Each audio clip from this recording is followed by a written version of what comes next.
നമസ്കാരം. ഇന്ന് നിങ്ങളുമായി പങ്കുവെക്കുന്നത് വിശുദ്ധ ബൈബിളിലെ ഒരു ദൈവത്തിൻ്റെ കരുതൽ കാണിക്കുന്ന ഒരു സംഭവകഥയാണ്. ഇസ്രായേല്യരെ പോലെ തന്നെ മറ്റു ജനതകളെയും ദൈവം പരിപാലിക്കുന്നു എന്ന് കാണിക്കുന്നതാണ് ഈ സംഭവം. സിറിയൻ സൈനിക മേധാവിയായിരുന്നു നയമാൻ. അവൻ ഒരു വലിയ പടയാളി കൂടിയായിരുന്നു. സിറിയൻ രാജാവ് നയമാനിൽ അഭിമാനം കൊണ്ടു.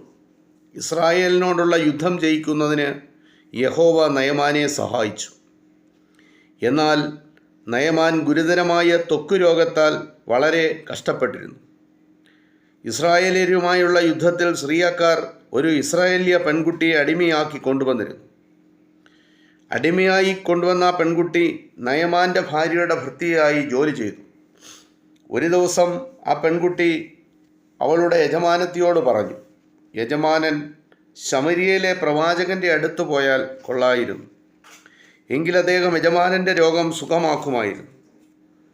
നയമാൻ സിറിയൻ രാജാവിനോട് ഈ പെൺകുട്ടി പറഞ്ഞ കാര്യം പറഞ്ഞു. അപ്പോൾ രാജാവ് പറഞ്ഞു, ഈ എഴുത്തും കൊണ്ട് ഇസ്രായേൽ രാജാവിൻ്റെ അടുത്ത് പോകും.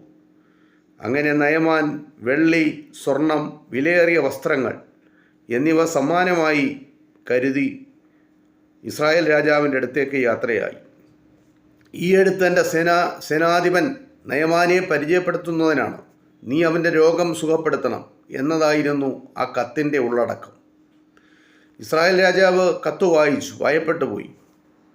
ഞാൻ ഈ മനുഷ്യനെ സുഖമാക്കും എന്ന് സിറിയൻ രാജാവിന് എങ്ങനെ കരുതുവാൻ കഴിയും? ഞാൻ ദൈവമാണെന്നാണോ അദ്ദേഹം വിചാരിക്കുന്നത്? എനിക്ക് ജീവൻ്റെ മേലും മരണത്തിന്മേലും അധികാരമുണ്ടോ? ഇത് എന്നോട് വഴക്കുണ്ടാക്കുവാനുള്ള പരിപാടിയാണെന്ന് തോന്നുന്നു, ഇസ്രായേൽ രാജാവ് പറഞ്ഞു. സംഭവം എലീശ അറിഞ്ഞപ്പോൾ എലീശ രാജാവിനൊരു സന്ദേശം എത്തിച്ചു. രാജാവേ, നീ എന്തിനു വിഷമിക്കുന്നു? ആ മനുഷ്യനെ എൻ്റെ അടുക്കൽ അയക്കുക. ഇസ്രായേലിൽ ഒരു പ്രവാചകനുണ്ടെന്ന് ഞാൻ അവന് വെളിപ്പെടുത്താം. അങ്ങനെ നയമാൻ തൻ്റെ കുതിരകളും രഥങ്ങളുമായി യാത്രയായി. അവൻ എലീശയുടെ വീടിൻ്റെ വാതിക്കൽ എത്തി. എലീശ ഒരു ഭൃത്യനെ അയച്ചു, പോയി യോർദാനിൽ 7 പ്രാവശ്യം മുങ്ങുക, അപ്പോൾ നിനക്ക് സൗഖ്യം ലഭിക്കും എന്ന് പറയിച്ചു.